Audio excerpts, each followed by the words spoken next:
We're going to see if 6mm ARC is worth the hype. It's definitely a cartridge that is relatively new. And then I've got some other guns, pistols, sub guns, all kinds of stuff like that that don't necessarily need their own videos, but we're just going to cram it all into this. This is Random Range Day episode 11, but leading off with this right here. So what the 6 ARC is a cartridge that was developed to get the most out of an AR-15. It's going to kick a little bit more than a 5.56 or 2.23, but way less than a 308 or 6.5 Creedmoor even. And so the lower receiver is that of an AR-15. This right here is a 108 grain, relatively small thing that still fits in AR-15 mag wells. And so it is pretty neat. We're going to get to know it here. Before we get into the specifics of that ammo, let's talk about the rifle. This is a Brenton USA Scout. I think this is an 18-inch barrel. Now, I did shoot it real quickly off camera just to get my bearings and get it sighted in, just because that can be kind of time-consuming and boring. And, man, it did quite well. This is Hornady ELD-M, some ELD match, 108 stuff. And I'll get some B-roll here, but I did one shot. Well, it was loaded with 5 rounds. One went off here. This was just sighted in. Made one correction, and then printed 4 in like a nice little 4-leaf clover looking thing here. Under half an inch, just a little over a quarter. So that was the first attempt at grouping, and we're just going to go ahead and run with it. And that was this rifle in this configuration. I threw on a very budget optic. This is an Arkin Optic LH4, 4-16 by 44. Arkin's already a very budget, but of all the budget, the LH4 is like one of the cheaper ones they have. That on a 20mm cantilever mount from Arkin as well. I forgot the pricing, but I'll go ahead and put that right here. It's always moving, so it's worth checking out though. Cheapest price is going to be with code Texas Plinking at checkout, so I'll display that information here, but it's a very economic scope and it's doing quite well. Suppressor, we've got an OSS. This is a 7.62 HXTI. Ambi safety selector, pretty neat. Trigger, definitely needs some upgrading. Feels kind of mil-spec. Maybe it's slightly better, but I don't know. Definitely going to change that out. Got an Atlas bipod on there. And in this configuration, did really well at 100 yards. So let's go ahead and stretch the legs on it. I don't know. Maybe we just skip a couple chapters, go straight to 1,000 yards. If we struggle there, then maybe we back it down. But let's see what we can do at 1,000 yards with some maybe 10 to 15 mile an hour winds. Let's get to it, see what we can do. All right, so I don't know if I was sent some state restrictive mags or something like that, but this is 6 ARC specific mag, and it's pretty long, as you can see. But it's a hard stop right at 5. So I don't know why it only holds 5 in this mag, even though it's a bit longer, but 5 at a time. That's all we could do here. Let's go ahead and start with the silhouette all the way to the right, just top left of the big square. Off to the left, over comped for wind there.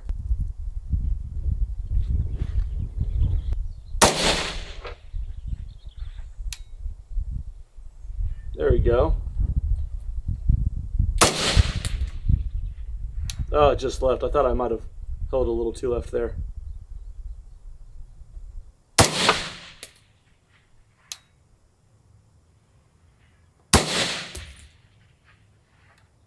That's accurate. Yeah, those pulls I felt confident with were a nice hit. So the one I missed left, I thought I just barely held left. Yeah, no need to shoot any other range. Let's keep it at 1,000. Maybe try to go a little smaller. All right, let's go for a 10-inch popper. Let's go all the way to the left, that orange one in between the white popper and the cardboard target.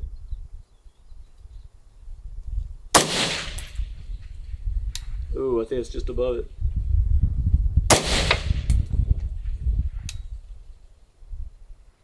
That's a hit. Very nice.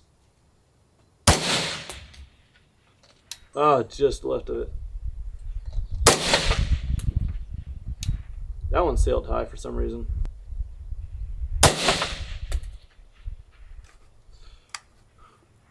That's just a quick look at it. Really fun recoil impulse. Feels very familiar to an AR-15. A little bit more oomph to it, but nothing like a, AR-10. I'm sure you guys will see this rifle configuration featured some more, but let's go ahead and get to the other guns. All right, moving over to some pistols. I just got this the other day. This is a CZ P10C ported. So I wish I could tell you a little bit more than that, but I'm already kind of new with the whole CZ line in general. Just got a Shadow 2 carry not too long ago as well. But as far as their striker fire polymer frame stuff, this is my first. So how it compares to the non-ported, couldn't tell you. But hopefully it feels good to me anyway. Dry firing it. Nothing's too stand out about the trigger, if I'm being honest with you. It's not bad, but it's not some really competition derived kind of thing. But I don't know, that comp should make it a little bit more flat. Yeah, it just doesn't go all the way forward. Look at that. I click it manually.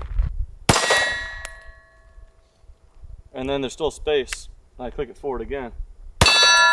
Those shots feel nice. I gotta assist it a little bit.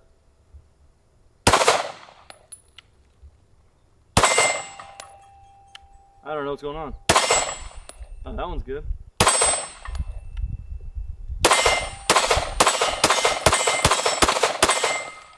Maybe a little shy break-in or something? I don't know, let's try another mag. And again. And again. That was just done with Staccato 136, and it's never given me an issue on anything ever. Did 2 or 3 rounds off camera with this, which is 115. What is it? Aguila, yeah. Aguila, whatever. Let's try a mag of it and see what happens. Yeah, okay, that's reseating all the way. Don't know what's going on with that. And it feels very nice.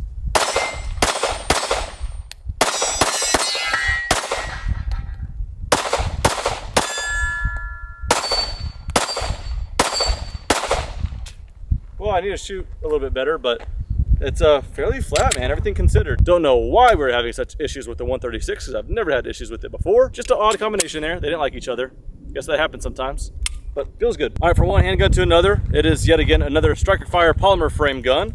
And this is an Echelon 4.0C, so it's a more compact one. Now with the 136 grain from Staccato, hopefully it has no issues. We've got a Vortex Defender ST on there, little Enforce light. It's a really cool package.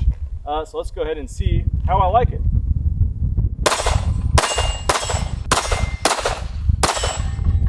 Trigger is significantly better than the CZ, I will say, but a little bit more pop to it than the CZ. So that comp definitely does a little something to it.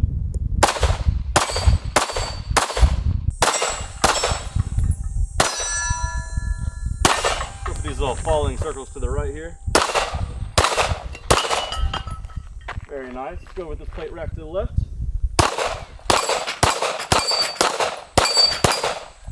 I don't know why I have a habit to pull left. It's been a little while, and maybe I kind of suck at shooting, but that's okay. I could get better. This gun feels pretty nice. I will say it's got nothing to it that makes it feel flat, and so it kind of doesn't, but the trigger itself is so nice for a Striker Fire for sure. One of these in this size with the comp would be pretty cool. I really like the comp of that CZ. Trigger on this is much better. This one's eating up that 136 from Staccato, much better as well. This is a Palmetto State Armory Jackal N300 Blackout. We got some rounds loaded up in here. This is MagTech 200 grain. Got a, it's actually the same suppressor from earlier. And then got a thermal on here. This is the Hydra. I've showed this off before as well. It's the HS225. I think they're currently right around $1,000 before coupon code Texas Blinking, and that drops at a good amount. I'll display that here as well. If you guys want more information about it being used as a clip-on and everything like that, and maybe some of the advantages the 640 resolution has over it, feel free to check out that video.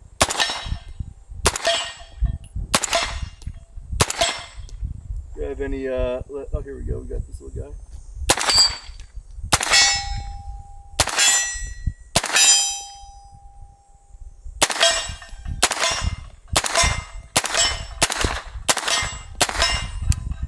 Feels like a big ass paintball gun.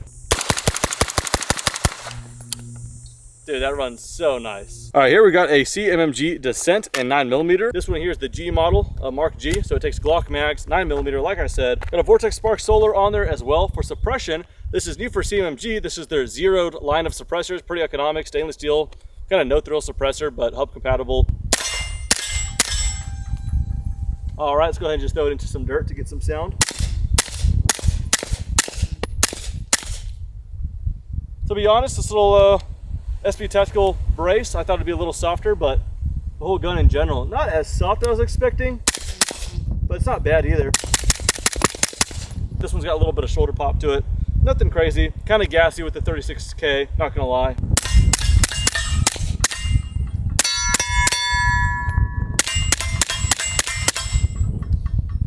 Yeah, you know what? It may not so much be the recoil of it, it's just this particular brace feels kind of awful, I'm not gonna lie. It's like almost pinching the skin of my shoulder. I don't know, but the recoil itself isn't bad. Anyway, another Glock mag here, and this one is with some 165 grain Hush subsonics from Freedom Munitions. Oh yeah, all of a sudden I'm not complaining about my shoulder anymore. Let's go ahead and dump these. All right, it still pinches something. Something's going a little weird with that. Nonetheless, if you guys don't like that, this is on a Picatinny rail here, so you guys can SBR it, switch it out later. I'm starting to think the gun's recoil impulse is actually really good. That something's going on here I don't like, but pretty cool. Hasn't gunked up or anything. Pretty cool. And again, that's a 36K, not even a 9mm specific suppressor. But pretty darn cool. You guys will see more of this soon. This is the Extar EP9. I think they're like $449, so they're really not bad. This one's got the price, I think it ups it up about like $100 maybe. So this is with the 136 grain from Staccato.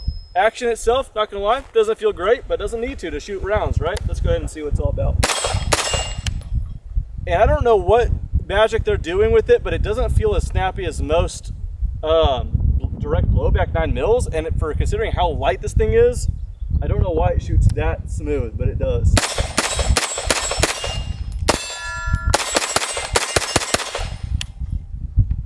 That's pretty cool. I haven't really seen a whole lot of videos with the EP9 suppressed. See what happens. Go to the dirt. Recoil impulse doesn't change all that much, maybe more jumpy by a little bit. Make sure that's still on there. That was with the 136 from Staccato once again, but we're gonna go with those 165 Hush from Freedom Munitions. See what happens here. That's the funniest recoil impulse I think I've ever felt. There's no way, that is so weird. That's so funny. That doesn't feel like it should be cycling at all. Dude, no, I gotta get your impression.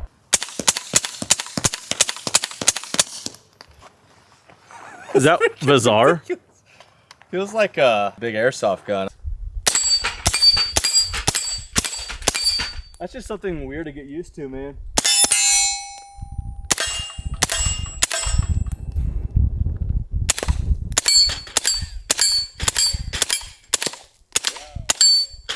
Okay, like I think the best way I could describe it is if you ever shot something that was soft and then you're shooting, you almost feel like the bolt didn't go back forward. Like the recoil got cut in half, you're kind of like, oh no, and your instinct is to look at the, chamber to make sure it's, functioning. Each shot with this, especially with the subs, feels like that, which is good, but it's something to get used to. Each shot I do, I almost feel like it seized up, but it keeps shooting. So that's just the recoil impulse. It's very soft, but it almost feels like the bolt never slammed back forward. I don't know. Really interesting. What I'm trying to say is it doesn't kick a lot, which is really impressive considering the thing just doesn't weigh much at all.